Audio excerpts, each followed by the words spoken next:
तो प्रभात बच्चों, संस्कृत की कक्षा में आपका स्वागत है। आज हम पाठ 13 अर्थात त्रयोदशः पाठ का अध्ययन करेंगे। इस पाठ का शीर्षक है अहम विद्यालय पठामि, मैं विद्यालय में पढ़ता हूँ। ये सप्तमी विभक्ति पर आधारित है अर्थात अधिकरण कारक। इस पाठ में हम अधिकरण कारक के प्रयोग को सीखेंगे। आइए बच्चों देखते हैं त्रयोदशः पाठ अहम विद्यालय पठामि। अहम विद्यालय पठामि पाठ 13 त्रयोदशः पाठ अहम विद्यालय पठामि। इस पाठ का अध्ययन करेंगे। देखते हैं, यहाँ देखिए, आप कहाँ पढ़ते हैं? स्कूल में। आप कहाँ खेलते हैं? खेल के मैदान में। ये शीर्षक क्या है बेटा? अहम विद्यालय पठामि अर्थात मैं स्कूल में पढ़ता हूँ या पढ़ती हूँ। पठामि विद्यालय, क्रीडामि क्रीडांगणे, चलामि अहम मार्गे, उद्याने भ्रमामि अहम अर्थात विद्यालय में पढ़ता हूँ, खेल के मैदान में खेलता हूँ, मैं रास्ते में चलता हूँ, उद्यान अर्थात बगीचे में घूमता हूँ, मैं बगीचे में घूमता हूँ। त्वं कुत्र पठसि? यहाँ पर देखिए, त्वं कुत्र पठसि, तुम कहाँ पढ़ते हो? विद्यालय अर्थात स्कूल में, विद्यालय में। त्वं कुत्र क्रीडसि? तुम कहाँ खेलते हो? क्रीडांगणे अर्थात खेल के मैदान में। त्वं कुत्र चलसि?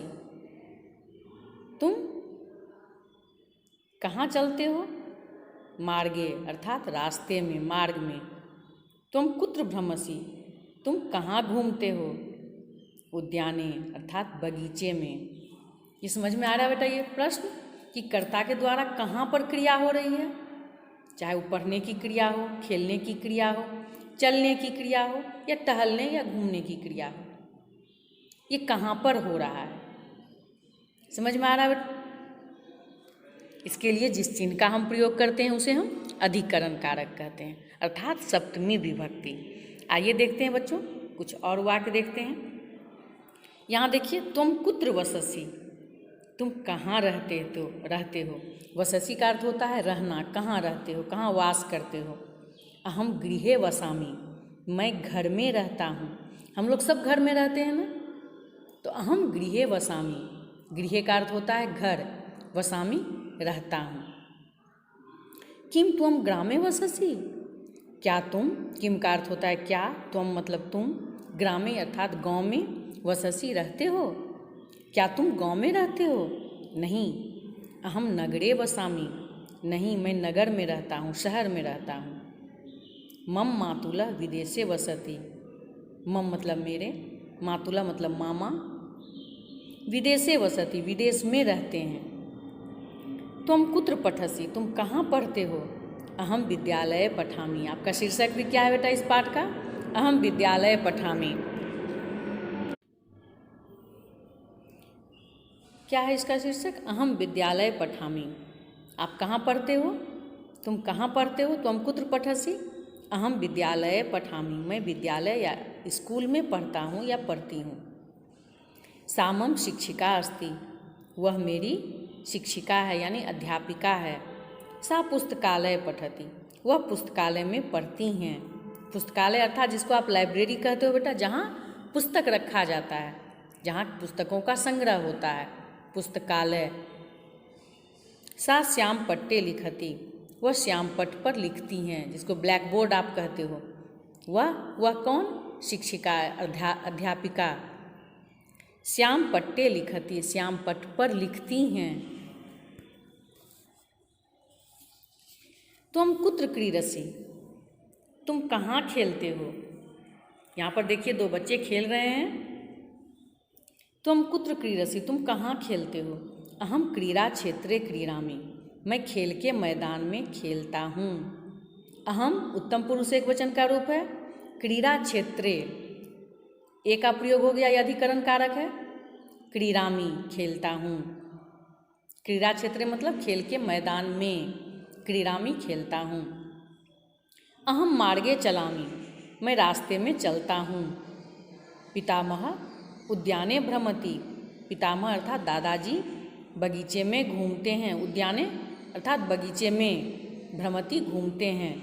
खगा आकाशे उत्पतंती। खगा यानी पक्षियाँ।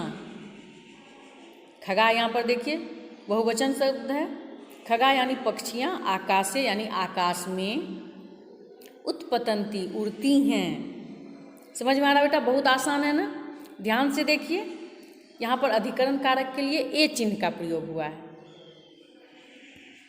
अब आइए देखते हैं कुछ और सब। आकाशे मेघा सन्ति। आकाश में बादल हैं। आकाशे मेघा सन्ति, आकाश में बादल हैं। मेघे जलम अस्ति। और बादल में क्या है? जल है। मेघात वर्षा भवति। मेघात वर्षा भवति यानी बादल से वर्षा होती है, बारिश होती है। वर्षा जलम भूतले पतति। बारिश का जल धरती पर गिरती है। वर्षा जलम भूतले, भूतले अर्थात धरती पर, पृथ्वी पर, पतति गिरती है। समझ में आ रहा है बच्चों? आइए देखते हैं। खगा नीरे वसंती।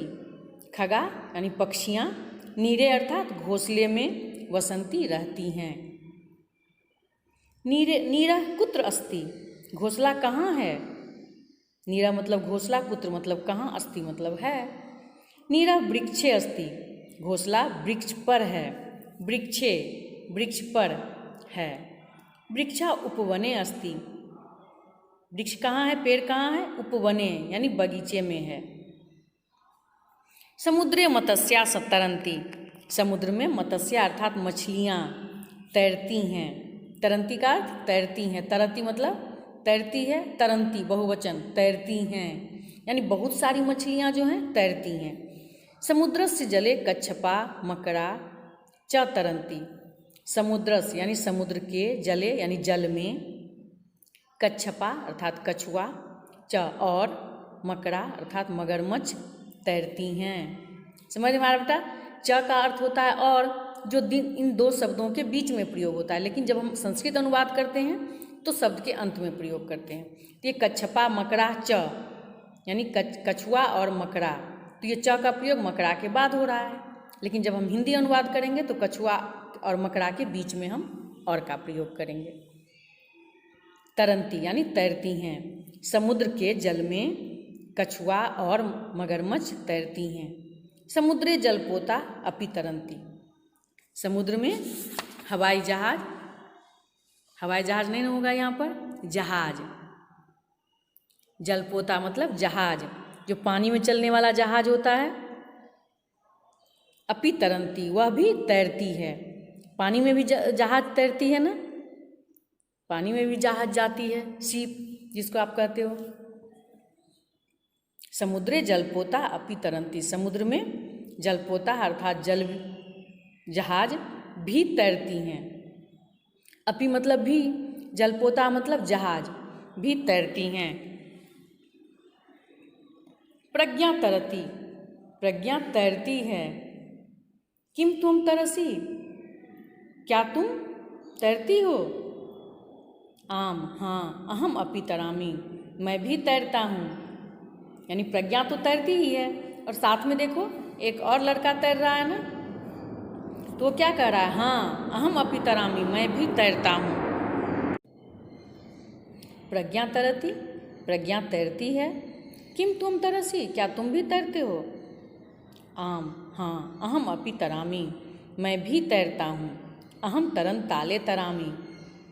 अहम अर्थात मैं, तरन ताल में तैरता हूँ, यानी स्विमिंग पूल जिसको कहते हो, स्विमिंग पूल हो या तालाब हो, उसमें जहाँ पानी रुका हुआ है उसमें तैरते, उसको तरन ताल हम कहते हैं।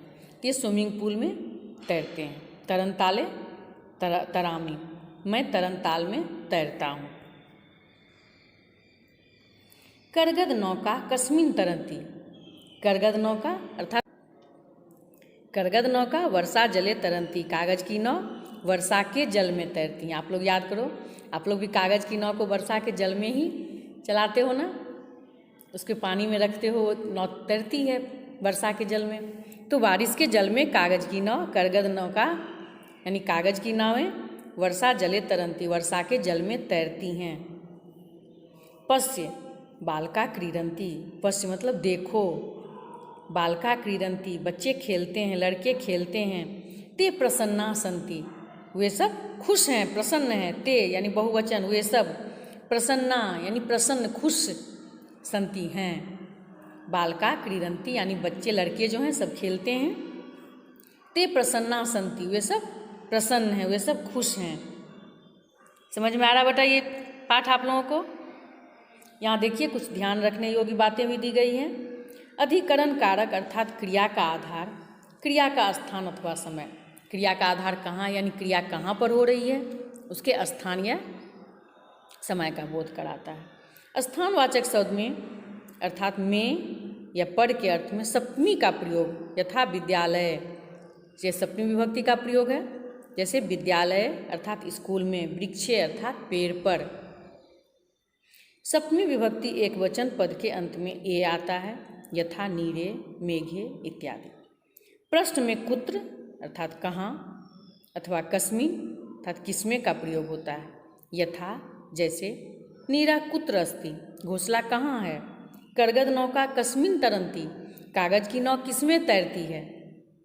यानी में और पर चिन्ह का प्रयोग होता है अधिकरण कारक में अर्थात सप्तमी विभक्ति में। इस पाठ को आप अच्छे से पढ़ोगे बच्चों, सही से उच्चारण करोगे इस पाठ को आप। आइए शब्दार्थ को देखते हैं। संज्ञा पदानी, भूतले, धरती पर, मार्गे रास्ते में, खगा पक्षी बहुवचन में है, नीरे घोंसले में, जलपोता जहाज, मत्स्या मछलियाँ, मकड़ा मगरमच्छ ये भी बहुवचन में है, कच्छपा कछुए, तरनताले अर्थात तरनताल में, करगद नौका कागज की नावें। सर्वनाम पद देखते हैं। सर्वनाम पदानी कस्मिन् किसमें, तो क्रियापदानी भ्रमति घूमता है या घूमती है, पश्य देखो, उत्पतंती उड़ते हैं या उड़ती हैं, वसंती रहते हैं या रहती हैं। अव्ययपदानी देखते हैं, कुत्र कहाँ, अपि भी। बच्चों इन शब्दार्थ को आप याद कर लेंगे और सुंदर अक्षर में अपनी कॉपी में लिखेंगे। इस पाठ को आप अच्छे से पढ़ेंगे। उम्मीद है कि आपको षष्ठी विभक्ति और सप्तमी विभक्ति दोनों समझ में आ रहा होगा।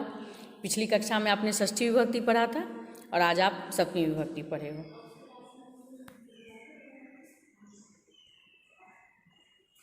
धन्यवाद बच्चों, मिलते हैं फिर अगली कक्षा में।